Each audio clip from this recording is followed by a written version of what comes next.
The Lord be with you. And with your spirit. A reading from the Holy Gospel according to Luke. Jesus journeyed to a city called Nain, and his disciples and a large crowd accompanied him. As he drew near to the gate of the city, a man who had died was being carried out, the only son of his mother, and she was a widow. A large crowd from the city was with her. When the Lord saw her, he was moved with pity for her and said to her, "Do not weep." He stepped forward and touched the coffin. At this, the bearers halted, and he said, "Young man, I tell you, arise." The dead man sat up and began to speak, and Jesus gave him to his mother. The Gospel of the Lord. Praise to you, Lord Jesus Christ.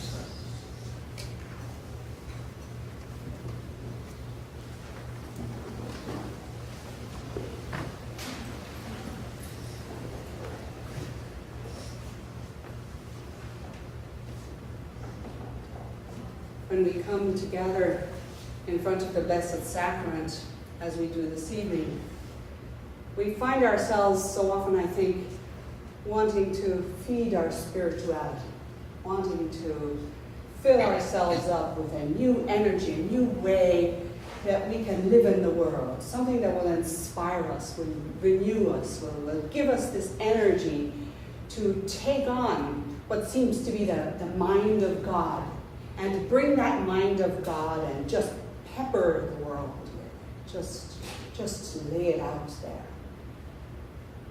And so, as we begin to contemplate, reflect on the words of the gospel that we just heard, we ask ourselves, so what does this tell us about how I can be in some way close to the mind of God? What does this tell us? How does this inform me in some way about some strategies, some ways in which I can walk in the world and in some way just try to take on the mind of God in Christ?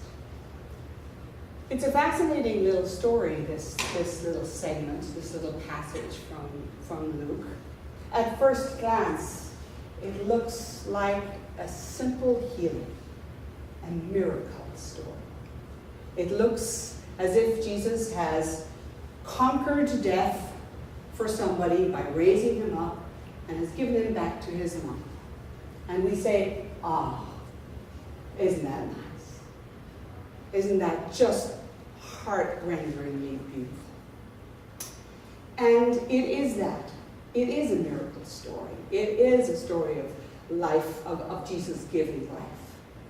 But oftentimes when I look at this story, because I'm a little bit compulsively Lucan in my interests, I find myself noticing the pattern that I can see between this story, the commonalities between this story and some of Luke's other patterns. This is another Jesus and women story.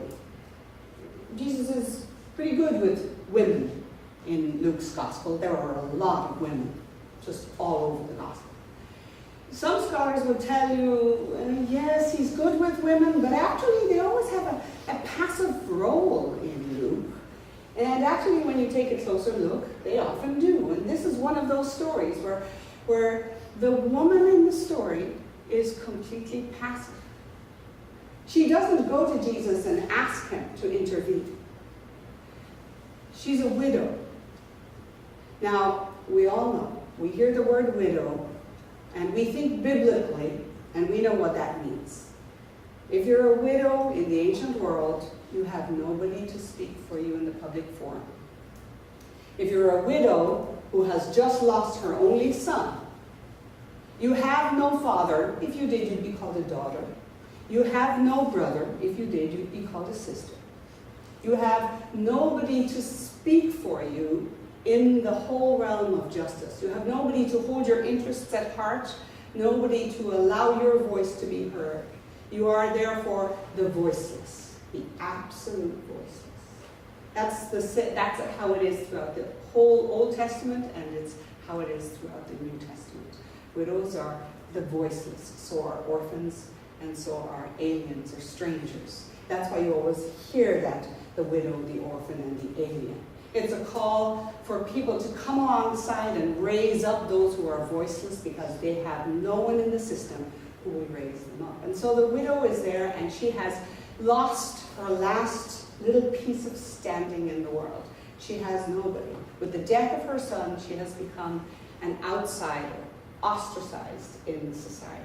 Nobody to care for her in any way, to watch over her interests. Nobody to provide a livelihood for her. Nobody to make sure she has food. Nothing. And she stands there weeping. And what's fascinating about the story is that she simply does nothing. She's just there. All of the action in this narrative happens through Jesus. And we say, oh, well, that's good. Jesus is my hero. That's as it should be.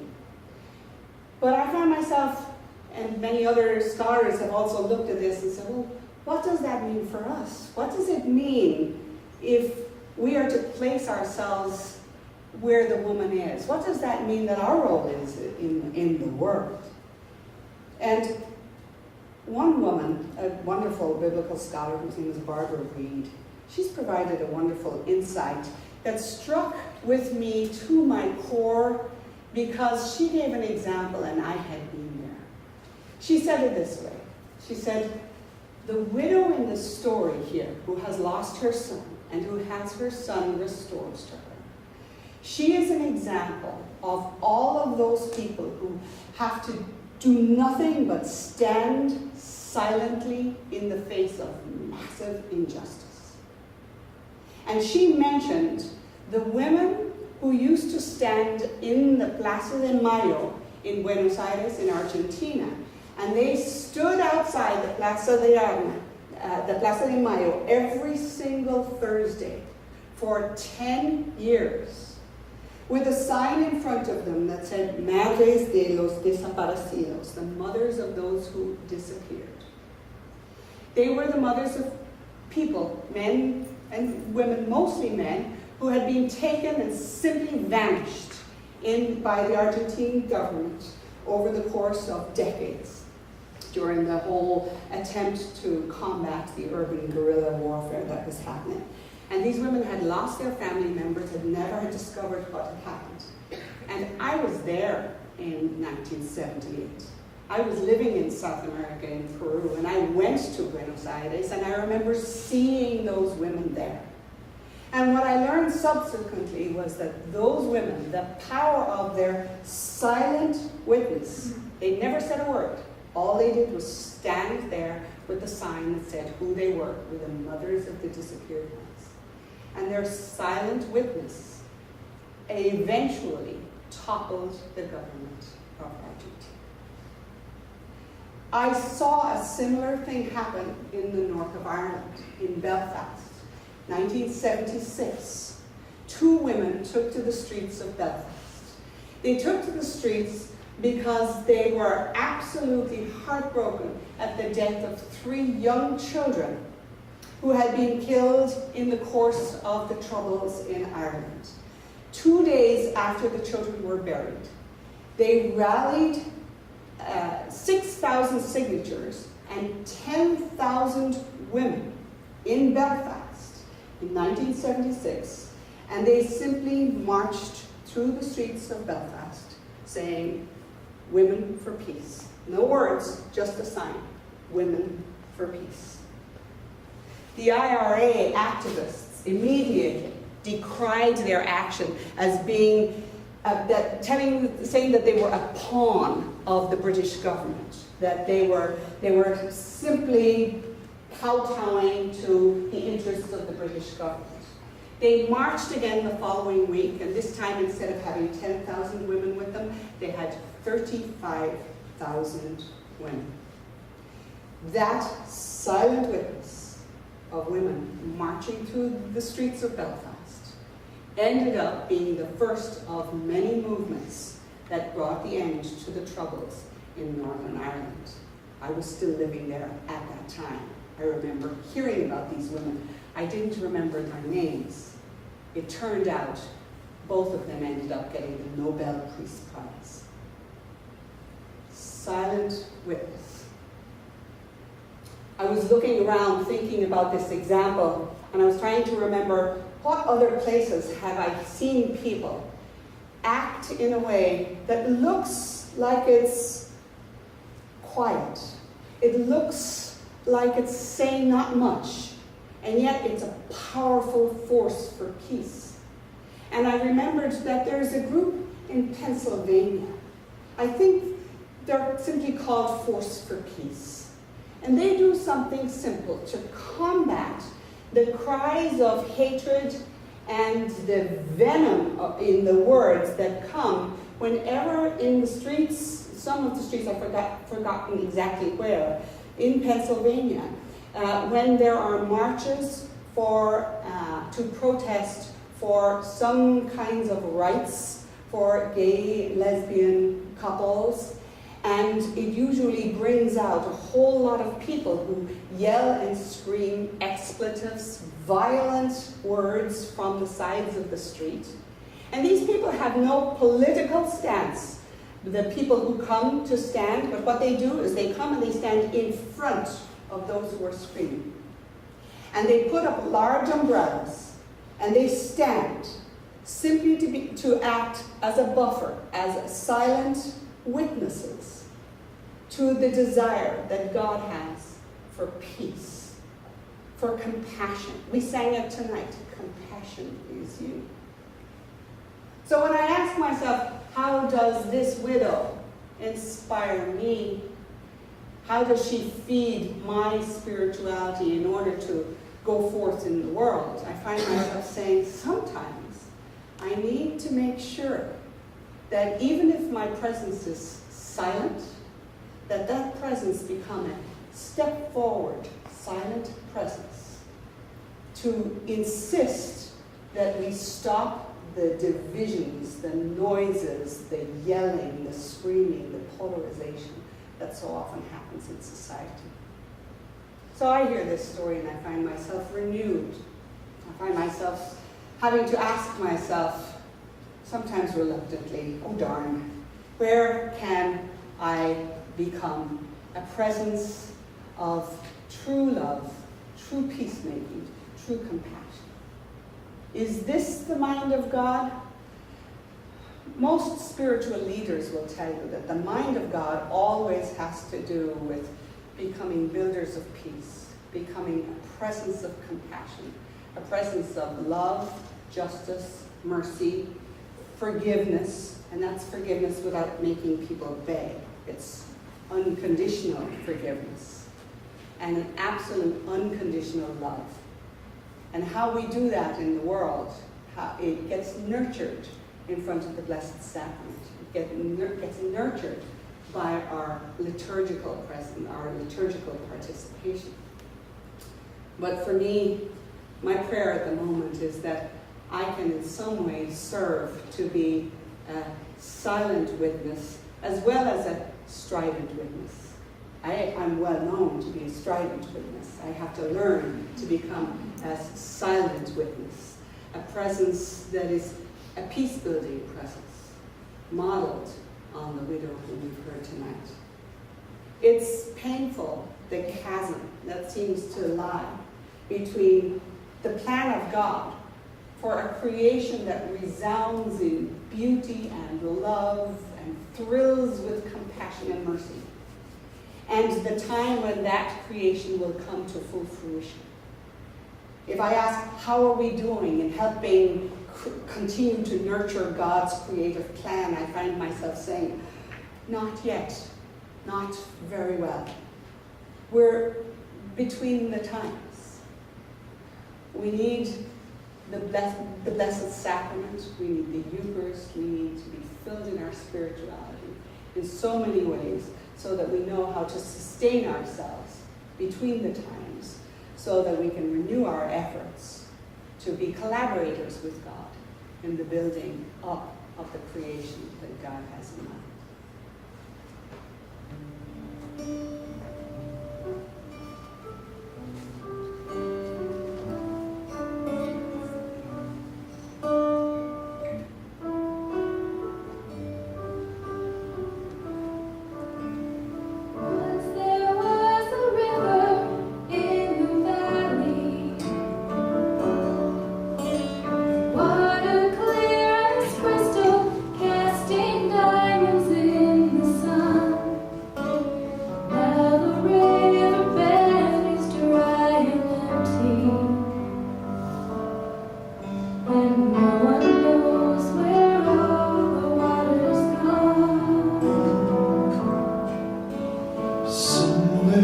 from the east there came the memory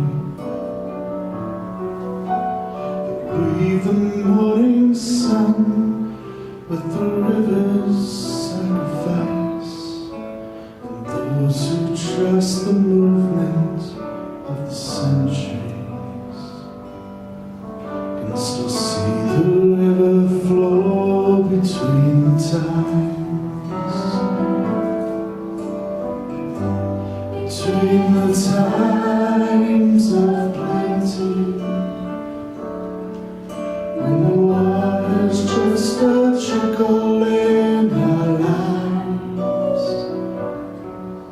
and the times that we must grieve, because the words that we believe aren't coming true. What shall we do between the times?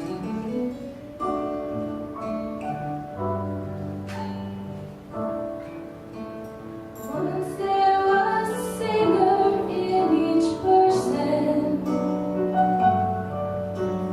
with a voice as strong as rain and thunder carried on the wind. Now the sounds we make seem so uncertain that we wonder if we'll ever sing again. Somewhere from the north there came the memories that whisper on the breeze, across the lakes and through the pine.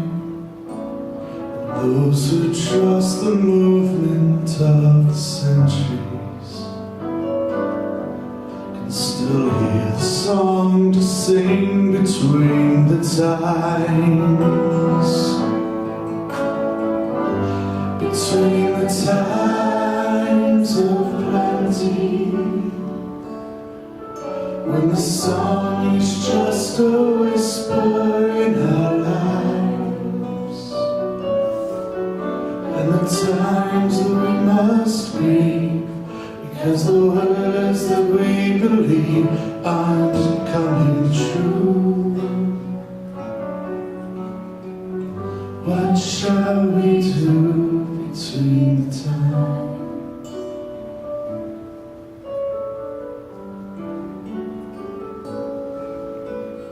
Once there was a road that led to freedom, where kindness walked with truth and peace, and justice led the way. Now the people look for one to lead them, as we weep to see the children go astray. Somewhere from the south there came the memories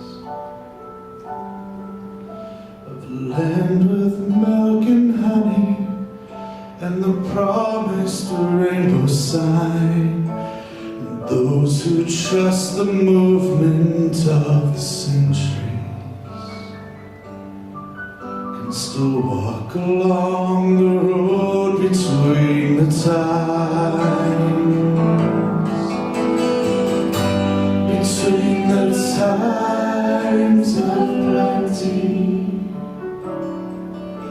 when freedom is imprisoned in our lives, and the times that we must grieve, because the words that we believe aren't coming true. What shall we do between the times?